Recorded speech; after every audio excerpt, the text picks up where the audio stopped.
topic is senility, dementia, Alzheimer's, a cultural perspective. Oftentimes when people are diagnosed with dementia or Alzheimer's disease, they're kind of put into a box. And a part of it is the language and the construct of language that puts these folks in that box. Recently, I lost an aunt to Alzheimer's disease. I watched a beautiful, vibrant woman deflate into a scared, confused mess of a person. People have been talking about senility and dementia since ancient Mesopotamia.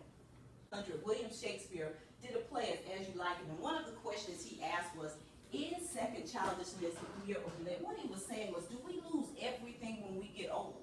About today, we're going to talk about the physiological aspects of the cognitive disease, the causes of the cognitive disease, the stigmas that are attached to the cognitive disease, and the cultural influence of language and how language influences and frames our understanding. Alzheimer's disease is the archetype of senility.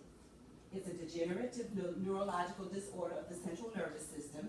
It affects 10% of the population above 65, 50% of the population above 85.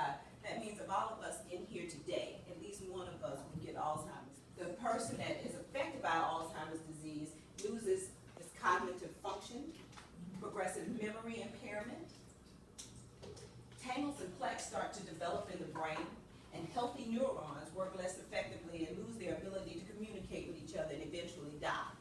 What happens is, as those tangles and plaques develop in the hippocampus, which is in the middle center region of your brain, they block the neurons so they can't speak to each other. Initially, the person has problems remembering simple things. Over time, confusion and difficulty in completing familiar tasks.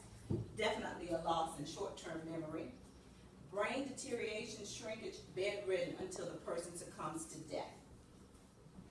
What causes Alzheimer's disease? Right now, what scientists do know is that there are at least 3 genes that are associated with Alzheimer's disease. What I really want you to glean from this is chromosome 17. That's the chromosome that they talk about when they talk about mental retardation.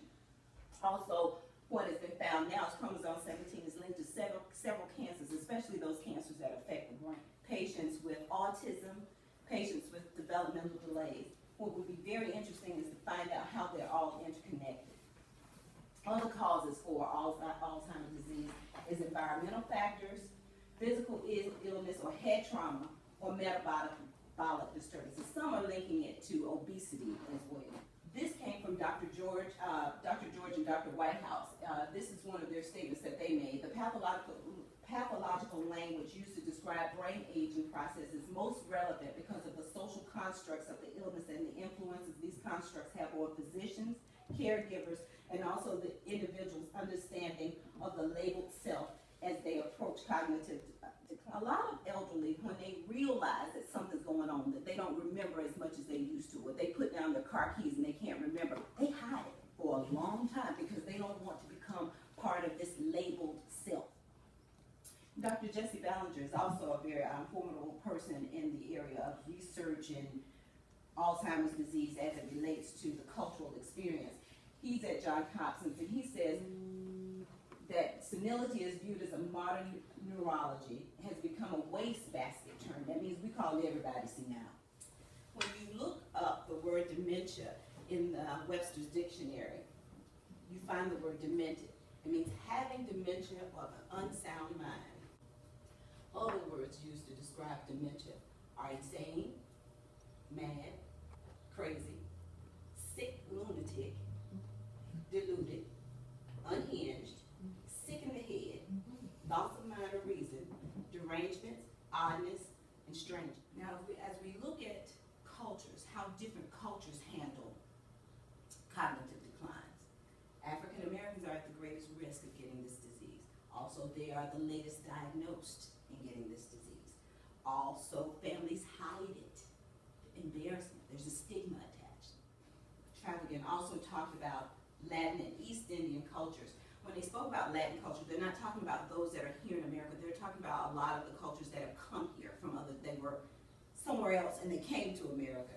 And one of the things he talked about is that their perceptions are also steeped in myths and fallacy, and they assign the diagnosis of dementia to bad blood or social force. strong religious beliefs may assign diagnosis to dementia to demonic forces, indulge in faith, healing, and prayer rituals to ward off evil spirits.